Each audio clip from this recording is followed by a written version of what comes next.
চল বন্ধু সমুদ্র ঘুরে আসি বললেই আমার প্রথম দীঘার কথা মনে পড়ে। আর মনে পড়বে নাই বা কেন, যদি বাড়ি থেকে 30 কিলোমিটারের মধ্যে সমুদ্র সৈকত বলতে দীঘাই থাকে, তাহলে দীঘার কথাটা মনে পড়াই স্বাভাবিক। তাই আমিও আমার দুই বন্ধু বাইকে করে বেরিয়ে পড়লাম দীঘার উদ্দেশ্যে। দীঘা আমার কাছে নতুন কিছু নয়, কারণ এর আগে অনেকবারই আমি দীঘাতে গেছি।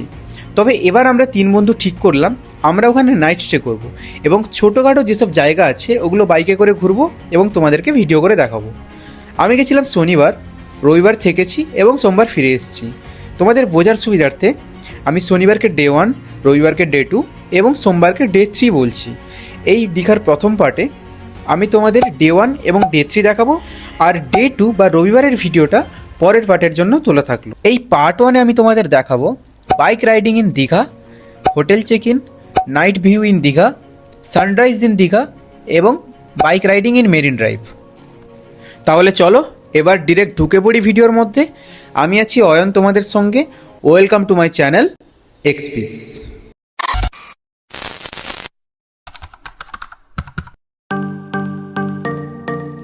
সামনে দেখতে পাচ্ছ দীঘার গেট।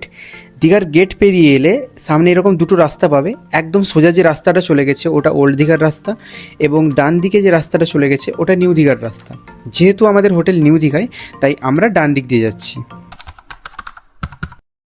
তো গাইস দেখতে পাচ্ছ রুমের ভেতর ঢুকে গেছি। এখানে আমাদের ত্রিদীপ ভাই, আর এখানে সচিনদা, আর এই যে রুম। যাই হোক, এবারে বিচের দিকে যাব। বিচের দিকে যাই, তারপর কথা বলছি। তো গাইস আমরা এখন বেরিয়ে পড়েছি ঘুরতে, আর সামনের ভিউটা তোমাদের দেখাচ্ছি।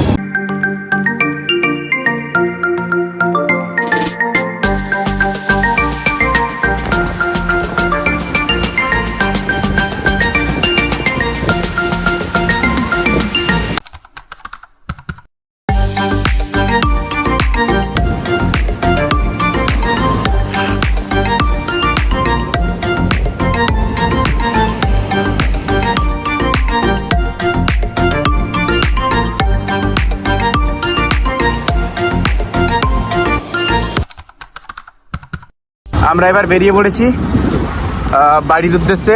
এবার আমরা ওই শঙ্করপুরের সাইড দিয়ে রাস্তাটা দিয়ে যাব।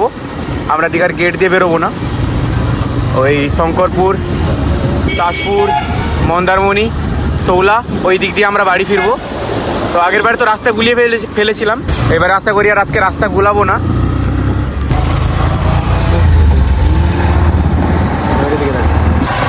তো ওই দিকে ছিল দীঘার গেট, ওই দিক দিয়ে রাস্তা ছিল মেন লাইন, আর আমরা এই কট লাইনটা নিয়েছি।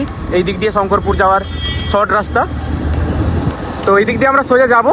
এই রাস্তাটা তোমরা যারা দীঘার ব্লগ দেখেছো, আমার একদম ফার্স্ট আমার ব্লগ, তো ওই ব্লগটা তো তোমরা এই রাস্তাটা দেখেছো, এই রাস্তা দিয়ে গিয়েছিলাম। তো এবার আমরা এই রাস্তা দিয়েই যাবো। তো তোমরা ভিডিওটা দেখতে থাকো।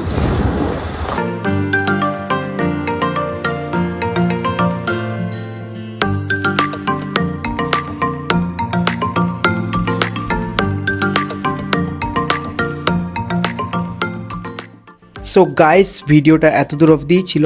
জানি ভিডিওটা হয়তো অতটা ইন্টারেস্টিং হয়নি, তবে পার্ট 2টা খুবই ইন্টারেস্টিং হতে চলেছে এবং নেক্সট উইক থেকে নতুন প্রজেক্ট আসছে। তাই মেক শিওর তোমরা চ্যানেলটিকে সাবস্ক্রাইব করো। Till then stay safe, stay blessed.